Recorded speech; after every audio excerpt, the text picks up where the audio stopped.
Hello, and welcome to the What Caregivers Need to Know video show by eCareDiary.com. My name is Susan Baida. I'm the founder of eCare Diary and your host for today's show.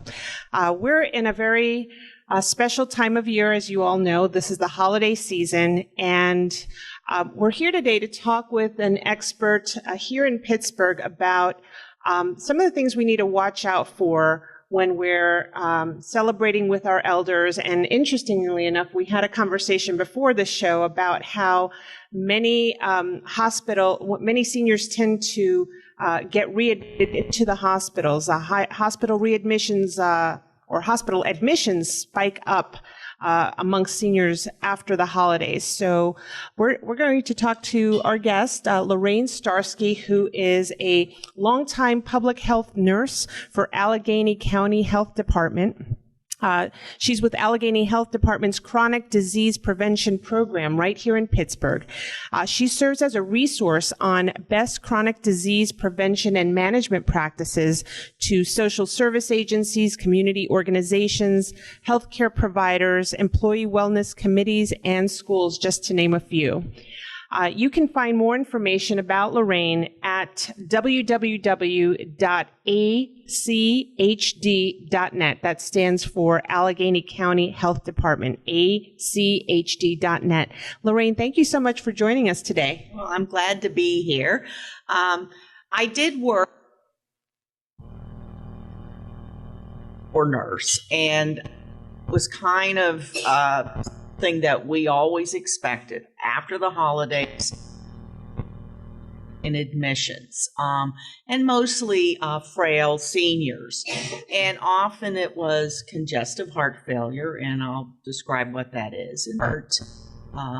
Because of maybe a stroke or a heart attack or valve issues, it is not able to pump effectively. The heart is a pump, and it circulates our blood throughout our system. It puts blood into our oxygens, or into our lungs for oxygen, and then in turn that oxygenated blood is sent out.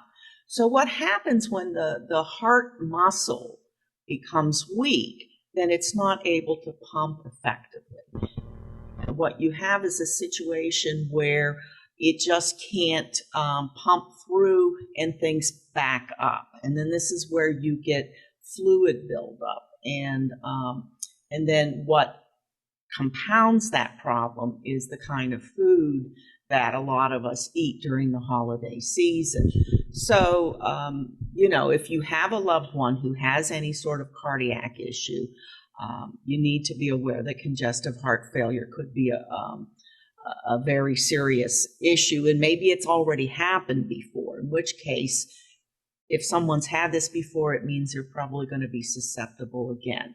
So why do we see this uptick in admissions after the holidays? Well, a lot of our traditional foods are very high in sodium.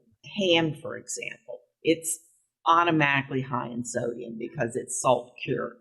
So that's a big culprit. And I know a lot of people like ham. So what I would say is have a very small amount and be, cognitive of that.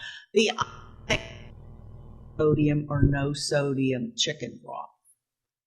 Chicken broth is used a lot during holiday food preparations. It's often used for dressing. It's often used for gravies. And that's one thing right there you can do to make a difference. We need to watch sodium amongst our seniors, and as it relates to congestive heart disease or heart failure. And can you just explain that connection? Well, because sodium in the food expands the blood volume, okay? Because sodium attracts fluid, attracts water, and so the blood volume expands. Well, when you have a weakened heart muscle, it cannot deal with that extra burden. And really and truly, some of the things I'm suggesting are really things we all should do, because we all eat too much sodium, and sodium's been linked to high pressure, it's been linked to kidney disease, and I think that a lot of the things we can do, we shouldn't look at it as like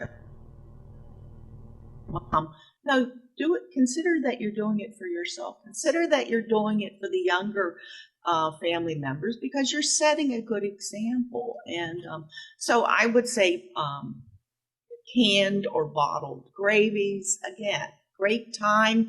It saves time, but that stuff. So I would recommend make your gravy from scratch. Use the low sodium or no sodium chicken broth, and use the gravy very sparingly. Turkey, any kind of commercial turkey or chicken, it's got a lot of sodium. They use saline solutions. So right off the bat, it's full of sodium. It's not as bad as ham, but it is full of sodium. It's just something. And bottled salad dressings. Make yours from scratch, and season as much as you can with herbs de Provence. Really check what's in your seasoning cabinet or your seasoning drawer. Get rid of the onion salt. Get rid of the garlic salt. Replace it with pure onion powder or pure garlic powder. Makes a lot of sense. So congestive heart failure, and then there's is a lot of what you see in hospital admissions after the holidays amongst seniors. What's another chronic illness or that you're seeing after? A lot of people who have respiratory problems often come into the hospital. And again, there's a number of reasons why. People are crowded together, so there's much more likelihood for the transmission of viruses and bacteria. And then sometimes it's something that we just don't think about, but actually at this time of year, people like candles. It's very pretty, but to have candles indoors, particularly the scented ones, they're an irritant to anyone who has any kind of lung issue. So whether it's chronic obstructive pulmonary disease, COPD, emphysema, asthma, that really you don't want those. You don't want the fragrances. So I recommend, if you want to have a nice scent in the house, you can use what our great grandmothers used to do, which was put vanilla on cotton balls and put those around, or maybe have some water on the stove and put in cinnamon sticks and peels from oranges. But really avoid the fragrances and the candles. I'm so glad you're sharing that, because so many of us use candles around our home. You think they're a hazard just, as a... Right, they can be a fire hazard, but they really can be a health hazard. The other thing I'm really adamant about is everybody should have a flu shot. All family members get a flu shot. And in addition to getting a flu shot, and I'm a Nazi about this, if you have people in the household, it's important to do it regardless, but if you have anyone in the household who has the least bit of issues with their health or in frail health, then everybody has to have their hands washed.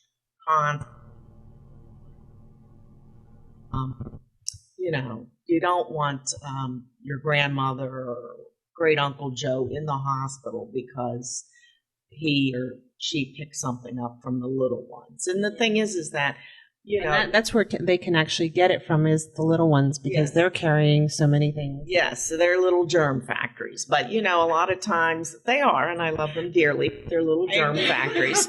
And so it's really important. And I think, you just post signs around and just maybe designate someone to be the hand washing police, and just do it. You can make it into a game. What about those hand sanitizers? Well, I recommend those too.